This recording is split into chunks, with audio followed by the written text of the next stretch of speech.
Here we go, we're off to the Pacific Northwest Raptors.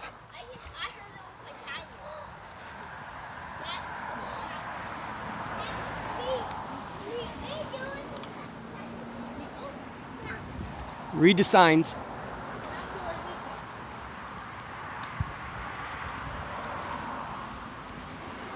I don't know. Please excuse our mess. We're hard at work. Fixing. Yeah. What are we gonna go see? Eagles. Gemma, what are we gonna see? Gemma, what are we gonna go see? Right here. What's here? What's here? Eagles? Say it, Gemma. Look at that. Right on his arm. An eagle owl. Look at this boy has a glove. Yep. Well, you think you'll be able to do that, Grayson? No, it costs more money. Owls. Oh. Where's all these eagles? Here's your masks, guys. Here.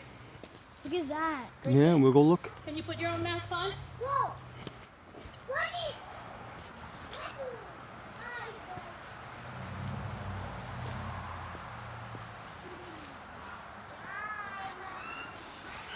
Okay.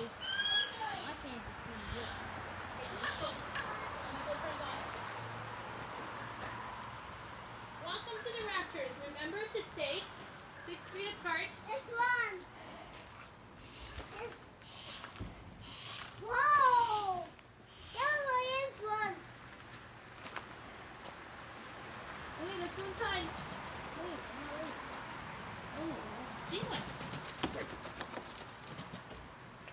Ooh, that's a good shot. Here's some birds.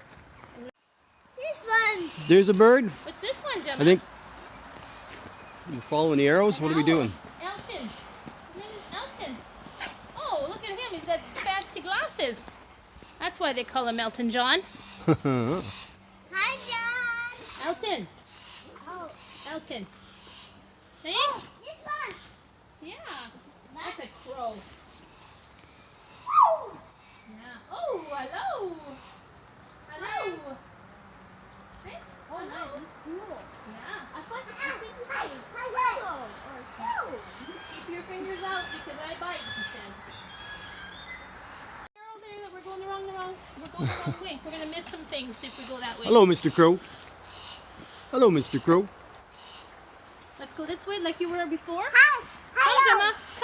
Yeah, he gets all interested, hey? You know what? He reminds me of Ninny, your little baby sister. When she sees something, her head just goes. Hey? We only have Grayson and Wait, where Gemma. are Ninny you? stayed home with her mom and I'm coming. Remember to go slow. Oh, there. Gemma.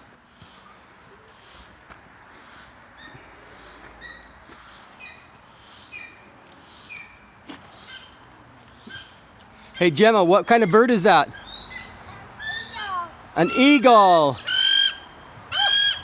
Listen, are you videoing? Yeah. Come. Hi. Video. I've been videoing this whole time. All talking.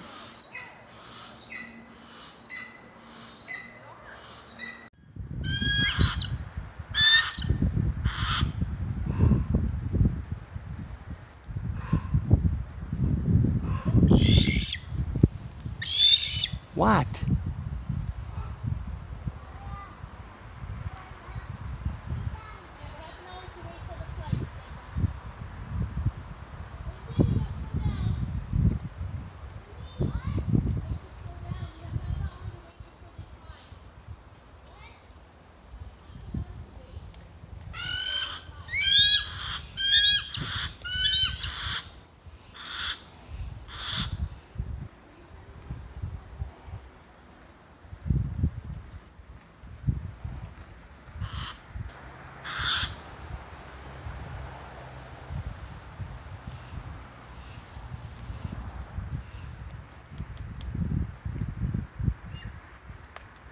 What you chewing on?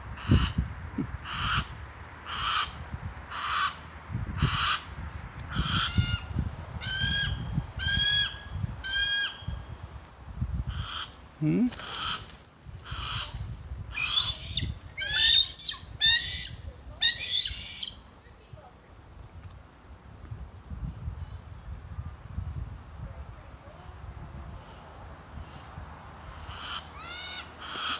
You gonna fly or what?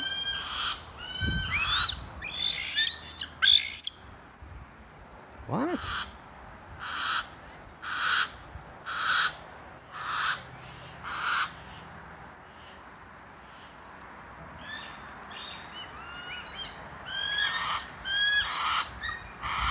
Really hoping to see more. Yeah, no, most.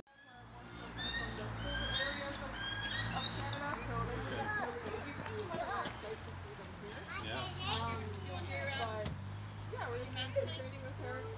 She's actually still a baby. They're only about a 6-month-old, so 6-7 months, so they're still getting learning the ropes. And she knows that my hand equals food, which we're trying not to show them. Yeah. She's great. You don't want to free feed that, eh? Yeah, super sharp beaks. Sometimes we'll feed them straight to the beaks because Alice can't see very well up close. Yeah. But they have really sharp beaks. I've been sliced a few times by them by accident because I can't really see them.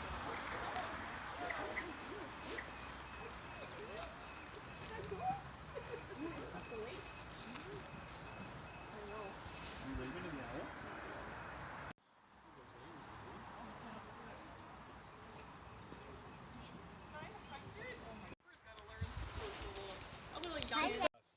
Finally. She's done. 2. Oh, I know. He's finally. More importantly, we're going to meet some pretty darn cool birds. So who's actually been here at the Raptors before? One person. You'll keep me honest. Who hasn't been here before? Let's get everyone else involved. We've never been here There is before. quite a bit. Perfect. Okay, so kind of a quick overview of the company for everyone then. Like I was saying, we're with the got Lucky in Raptors, your we're a hair. birds of prey and falconry organization. And our main goal is to raise awareness of birds of prey and to promote conservation. And so we do that kind of through a few different things. One, education. We do demonstrations like this here, typically throughout the year, or Stay most of here. the year rather. We also are usually doing demonstrations over at Grouse Mountain and Vernon in the summer, less so this year, of course. We also do hands-on encounters, tour groups, kids camps. Education is a huge part of what we do, but it's not the only thing that we do. We also work with a lot of our birds off-site. We actually go to places like airports, landfills, and other industrial sites, and we fly our birds there. We work with that natural predator-prey relationship to scare away nuisance species. So a lot of our birds have jobs. So in the case of landfills, we're often contracted to be there to help keep gulls away, right? From eating and spreading garbage, they can safely get garbage put into the ground. And then at airports, like the International Airport in Vancouver, we fly a team of birds there during the winter. Live Yard was built on a marsh, so a whole lot of wild birds still try to sit directly on those runways. So we're there with our eagles, hawks, and falcons to not let that happen, to push them directly off those runways over to Iona or somewhere different. So it's kind of a cool new age use for falconry. These guys have jobs. We also have a part of our organization that's dedicated towards raptor rehabilitation and rescue. The whole point there Birds are is when gonna we get come calls quickly. about injured or orphaned raptors in Cowichan Valley, we try to get them fixed up and then back out into the wild. The birds, however, they're meeting today and the ones that are doing the wildlife management, these guys are hatched with people. They're hatched at places like this or here across North America. They're hatched with people, so they're very comfortable people going to those industrial sites, but also getting up close to you guys. So just a few reminders before we do get started today. Parents, if you like your children, hold on to them. That's a good reminder. I'm kidding. But these birds are going to get pretty close, okay? So I know we need to meander sometimes, I get that, but just try to keep it to a minimum, or if you need to, just get up kind of towards the back. Also keep our hands to ourselves. Don't reach up and try to high-five the eagle if he gets close enough. Yeah, he's not really a big fan of that. Let's see. And other than that, photos, guys, take as many as you like. You can always share them with us after on social media as well. Food, however, if anyone's having a late lunch, just make sure you tuck that away before we start. Crackers, mice, quail, nothing like that during the demonstration. Drinks are fine, though. And then questions as we're going. Just raise your hand. I'm happy to take questions throughout. And if you have lots of questions, stick around after the demonstration as well. You sit. You sit. Well, Yes. just a deterrence issue. Like, if you're trying to keep seagulls out of the dump, how often do you have to go to actually make a? Well, we're there 7 days a week, most of the places when we're there as active control. So one day, like you show up for an hour, do a fly 9 around. to 5. Oh, you're there all day. There a whole day. we essentially create a zone of You fear. have to And sit. over time, but Yes, you essentially 'cause are look creating at- a bubble he's to not gonna let them be in while they're taking actively the birds working on it. And as soon as they're done for the day, the workers will cover. They have these big metal plates to cover the active stuff that hasn't been buried, the active garbage that is, and to stop eagles and gulls and things from getting at it. So we're there as a deterrent method through the day. With more than one hawk, presumably. Oh yeah, yeah, absolutely. Yeah. And so some of them are out there for several hours at a time. Some are out there for shorter windows, but yeah, each site's different. I mean, it's all catered to the individual need of what the issue is there. Like Winnipeg, we work there in the summer. They don't have gulls in the winter. Birds come out. So we're there primarily Gonna for about see them fly, 5 big, months big throughout the middle of the birds. summer to keep the Grandpa's gulls been away. waiting for Yeah. this. And pigeons, forget it, right? Well, They're less so hard. there. Yeah, less so there.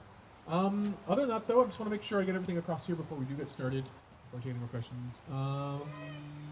Yeah, I think. Well, sorry. One more thing. Yes, some of the birds are going to get pretty close to you guys. If you feel they're getting close enough to you that you should duck, you should duck. That's an important one. And questions as well. I'm going to ask you guys questions during the demo for fun. Really, just feel free to shout out the answers if you think you know them. Yes, you have a question. What are gulls? What are gulls? They're, well, people call them seagulls. That's not a right term. But gulls are little white birds that hang out near the ocean. Or sometimes, yeah, you know, the ones that want your French fries. Yeah, those ones. Yeah. I think we're ready for our first bird, though. If you guys are ready, you excited? You see them go after large seabirds, geese, that sort of thing. They're also bullies. They'll use their large size to try to chase other predatory birds off their dinner. Hi, I know, hi. To the point where I even watched one of these guys last year in Maple Bay. They saw a bald eagle chase a kingfisher, little bird, off of its minnow and steal it and eat it, which was amazing. But why do we have so many bald eagles here on the coast, guys? What's their favorite food? Does anyone know? Salmon. Absolutely, salmon. So these guys are a fishing eagle. The crowd goes wild. Beautiful, gorgeous. All right, fine. You guys want to see that again? Yeah. Yeah. How about in slow motion? Would that be cooler? Slow down. Yeah, that's all I got. Right It here. is hard to appreciate. They do it quite quickly. And we're actually lucky here in BC. Not only do we have bald eagles, in the summer we have another type of fishing eagle. They're gone south in the winter, ospreys. Everyone's seen an osprey. They're social with each other, but they take to people really well because of that social nature. They're quite readily. I think he's coming back towards us. Oh, right beside you, Gemma. He thought about it. No! I'm going to demonstrate a little bit how these guys work. So, whereas they live in southern states, central South America, they're out there. They're kind of found everywhere, but they are more of a desert or semi-arid bird. That's where you're typically seeing them hang out. Just like any Gemma. creature, they can catch little things, on the ground, in the air. They're obviously able to catch things that are smaller than them. But these guys have a pretty long Have we tail, seen even some in the relative desert? to our Yeah, we've seen hawks Yes, with their we red have tail. that long tail gives them some pretty incredible maneuverability. Hup. So they can catch things like little birds directly out of the air. Oh. Whoa, These dive. guys can do backflips, barrel rolls, and incredible maneuverability. He can very much see me. Spitfire. He's waiting to see the lure. Good boy. Here he comes, here he comes. So long pointed wings, really fast wing beats. Even in this little space, sometimes when he's diving down here, he'll hit 70 to 80 kilometers an hour. He goes the Good highest. job. So we're gonna give him a little pass here. I'm not trying to tease him by not letting him catch this right away. Oh, he got it. Hey, let's see if he can catch this, guys. Watch closely. Oh. You didn't pay for a ticket. Get over here. What was that? And the crowd goes wild. You guys are tough. We fished an eagle. We had a hawk grab me. Gosh, What can you do? I don't know, man. If they haven't killed them on impact, Watch, these watch. guys all have an exceptionally strong beak. Come on, big guy. I know. They all have an exceptionally strong beak. With a little notch in that upper beak. It's called a tomial tooth. More so than the other raptors, their beak is incredibly powerful. And so what they're doing, if they haven't killed their prey when they get to the ground, they have that strong beak, that little notch in their beak. They'll insert that beak into the neck of their prey and finish them off Yeah? quickly. These guys Wanna are watch? assassins. They don't want to wrestle with their prey like maybe a hawk or an eagle. Use their size and just try to hold on to them. These guys, they don't want to break a feather or a bone in the altercation, of course, because they might lose the edge that is their speed. Tail matters, buddy. Oh yeah. Sure. All right. Well, that does bring us to the end of our flying demonstration, guys. And I hope it inspired you to keep your eyes set.